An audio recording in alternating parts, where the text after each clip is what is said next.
नमस्कार दोस्तों, स्वागत है आपका फिर से हमारे चैनल में।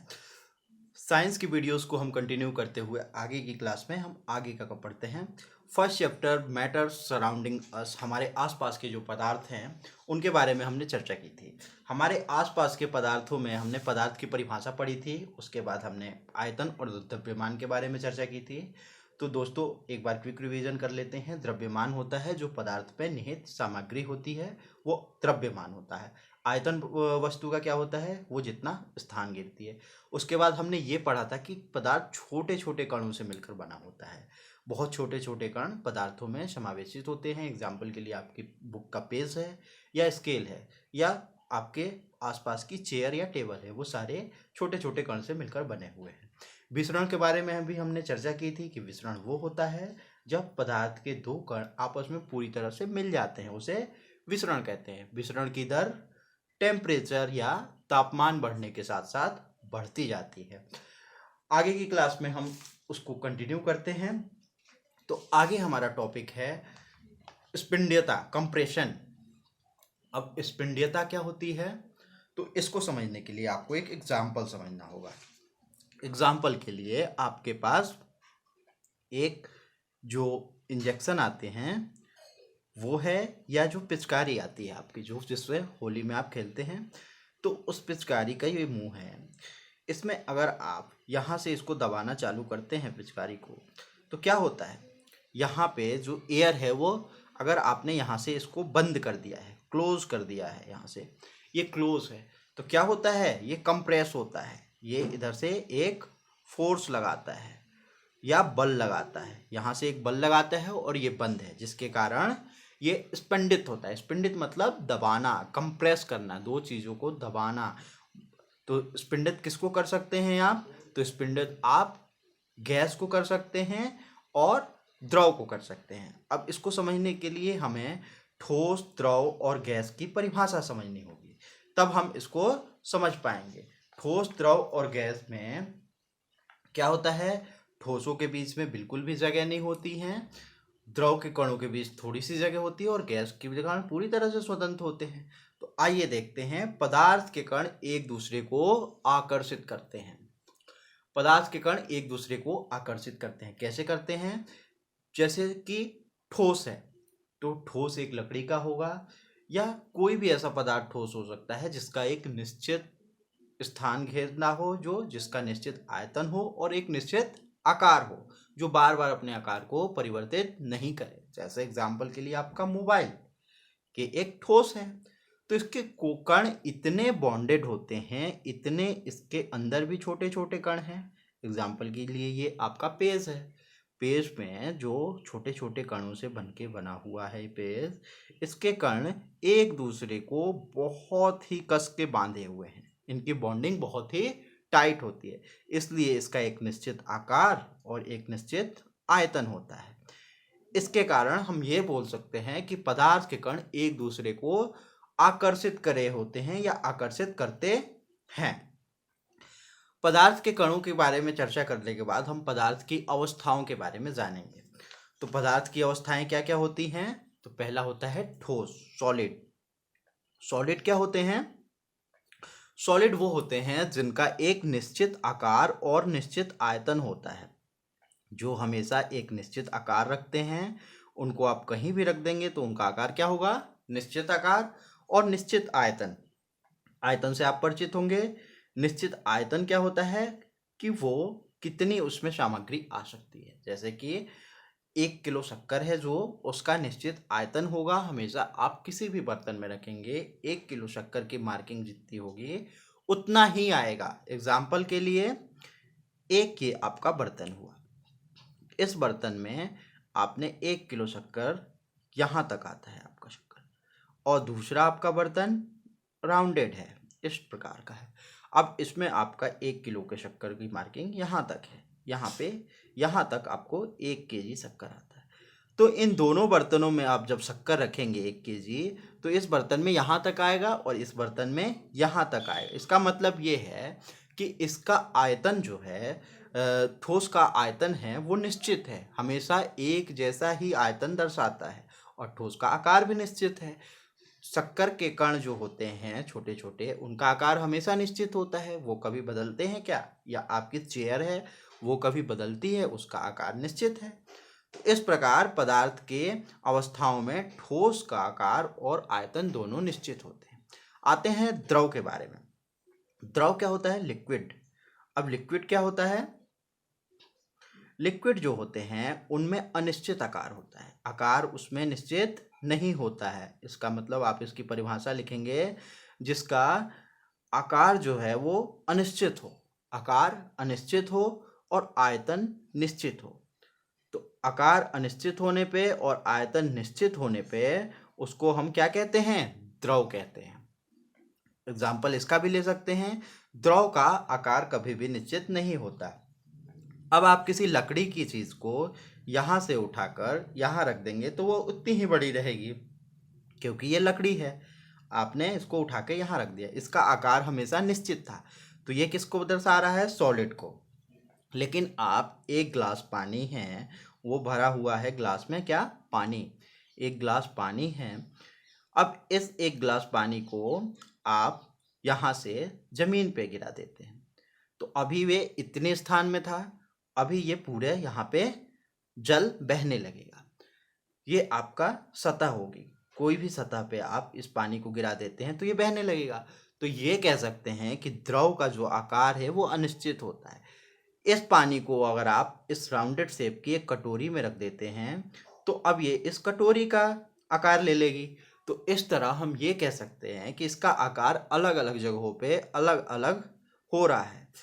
तो जो द्रव होते हैं उनके आकार अनिश्चित होते हैं, जबकि इनका आयतन क्या होता है? निश्चित होता है। आयतन क्यों निश्चित होता है? अब इसको भी इस तरह से समझ सकते हैं। आपने 100 ml का जल लिया, 100 ml वाटर लिया, 100 ml की वाटर की मार्किंग आपकी यहाँ तक आई, इतना तक आपका जल भरा हुआ है। अब ये 100 ml वाटर आप कहीं भी नापेंगे, कहीं भी ले जाके डालेंगे, तो अगर ये राउंडेड शेप है तो इसमें 100 ml की मार्किंग अलग आएगी। लेकिन जब ये 100 ml आप वाटर डालेंगे तो ये पूरा इसको भर देगा जितना 100 ml आता है। तो इससे ये बोल सकते हैं कि इसका आयतन तो निश्चित होता है, लेकिन आकार जो होता है वो अनिश्चित होता है। इनके कणों के बीच बहुत ज़्यादा बॉन्डिंग नहीं होती है, इसलिए ये बह पाते हैं। ऐसा कह सकते हैं कि द्रव के कण आपस में आकर्षण बल जो होता है उनका कम होता है। द्रव आपस में कम आकर्षण बल से जुड़े होते हैं, ओके। जबकि ठोस के बीच आकर्षण बल ज़्यादा होता है। द्रव में कम होता है, ठोस में ज़्यादा होता है। इनके कण बहुत ही ज़्यादा टाइटली बंधे होते हैं। तो इन दोनों में आई होप आपको कोई कंफ्यूजन नहीं होगा। ठोस क्या होते हैं? ठोस वो होते हैं जिनके कण आपस में पूरी तरह से बंधे हुए हों, इनका आकार निश्चित हो, आयतन भी निश्चित हो। जबकि द्रव वो होते हैं जिनका आकार निश्चित होता है और आयतन अनिश्चित होता है। तो आप इसकी परिभाषा लिख सकते हैं और समझ गए होंगे। गैस क्या होते हैं? गैस वो होते हैं जिनके ना तो आयतन निश्चित है और ना ही आकार निश्चित है। आयतन और आकार दोनों इसके क्या हैं? अनिश्चित हैं। क्यों अनिश्चित हैं? अब इसको ये समझने के लिए आपको ये समझना होगा कि जो गैस के अणु हैं, जो भी गैस के छोटे छोटे कण हैं, वो आपस में बहुत कम आकर्षण बल से बंधे हुए हैं। इनके जो कण हैं वो कम आकर्षण बल से बंधे हुए हैं। इनके बीच में कम आकर्षण बल होता है, या एक तरह से आप कह सकते हैं कि ये कण स्वतंत्र होते हैं। जैसे ही इनको जगह मिलती है ये बाहर स्वतंत्र अवस्था में घूमने लगते हैं। जल तो है कि एक सतह से सतह मिल के चलती है, जैसे जल को आप बहाएंगे तो एक लेयर जाएगी, उसके बाद उसके पीछे की लेयर जाएगी। इसके कण इतने स्वतंत्र होते हैं कि ये स्वतंत्र होते हैं, ये कहीं भी जा सकते हैं या आ सकते हैं किसी भी दिशा में। यही कारण है कि अगर आपके यहाँ गैस सिलेंडर लीक होता है या आपके घर खाना बनता है तो आप उसकी सुगंध आसानी से ले पाते हैं, क्योंकि उसके कण स्वतंत्र अवस्था में हवा में मिलके उड़ने लगते हैं और चारों तरफ जाने लगते हैं, जिसके कारण हम ये कह सकते हैं कि गैस का आकार और आयतन दोनों अनिश्चित होता है। अब इसको कैसे और समझ सकते हैं? इसको ऐसे समझ सकते हैं कि आपके पास एक बर्तन है, इस बर्तन में आपने हवा भर दिया। हवा तो यहाँ तक भरी हुई है। अब ये जो हवा है, इस हवा को आप यहाँ से क्लोज कर देते हैं। ये एक क्लोज सरफेस है, यहाँ से क्लोज है। आप इसको भी बंद करके और इसको नीचे की तरफ प्रेस करते हैं। जब आप प्रेस करेंगे तो पाएंगे कि ये हवा क्या होती है, स्पंदित होती है। स्पंदित होना मतलब कि कंप्रेस होगी, नीचे के साइड आएगी। हो सकता है आपका ये जो यहाँ पे आपने यहाँ पे बंद किया था वो दबा के आप यहाँ तक कर लेंगे। तो ऐसे हम बोल सकते हैं कि गैस का आयतन और आकार अनिश्चित हो गया। यहाँ पे आयतन इसका इतना था, आपने दबाया तो यहाँ तक आ गया, तो ये आयतन इसका अनिश्चित हो गया और आकार तो अनिश्चित ही है। तो इस तरह गैस का आकार और आयतन दोनों अनिश्चित होता है। अब द्रव तथा द्रव्य में अंतर, कंफ्यूजन ये होती है कि कभी कभी बच्चे द्रव को द्रव्य समझ लेते हैं। तो द्रव्य कुछ भी नहीं है बेटा। द्रव जो होता है वो लिक्विड होता है। हमने अभी पढ़ा द्रव के बारे में, द्रव क्या है, लिक्विड है। जबकि द्रव्य जो है उसे पदार्थ को ही द्रव्य कहते हैं। द्रव्य छोटे छोटे कणों से मिलकर बने होते हैं, पदार्थ को ही द्रव्य कहा जाता है। आते हैं आगे, जो हम पहले टॉपिक के बारे में चर्चा कर रहे थे, स्पंदीयता। अब स्पंदीयता होती क्या है, इसको समझने के लिए आइए हम पहले की जो किए थे गैस में उसको रिवीजन करते हैं। पहले गैस में हमने क्या पढ़ा कि गैस का आयतन और आकार दोनों अनिश्चित होता है। तो आइए देखते हैं स्पंदित। जैसे ही आप, ये आपका एक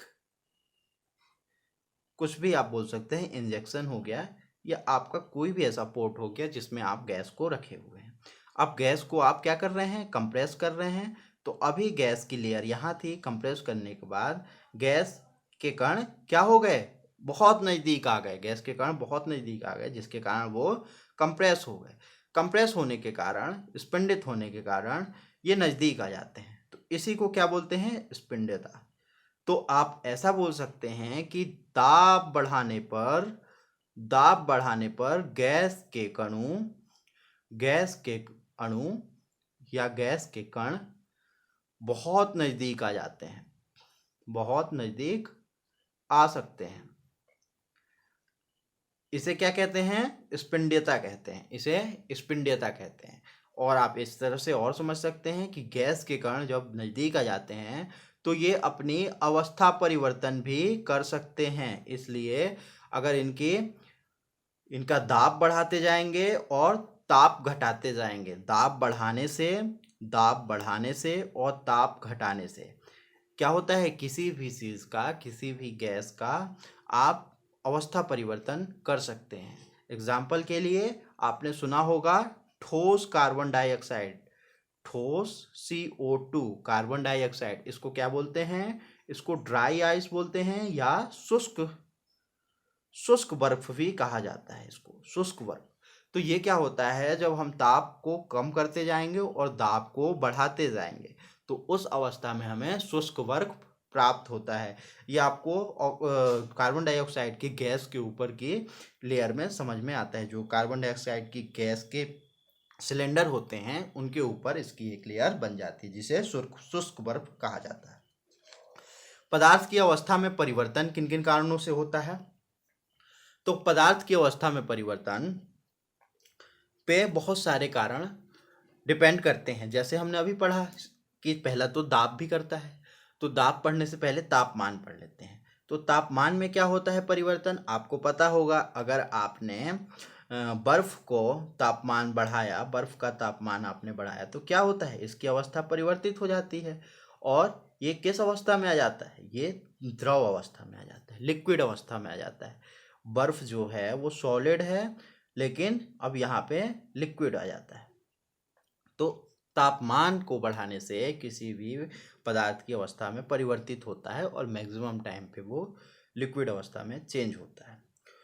उसके बाद आगे आते हैं दाब परिवर्तन का प्रभाव। अब दाब परिवर्तन का क्या प्रभाव पड़ता है, दाब बढ़ाते जाने पे और ताप घटाने जाने पे भी अवस्था परिवर्तन होता है।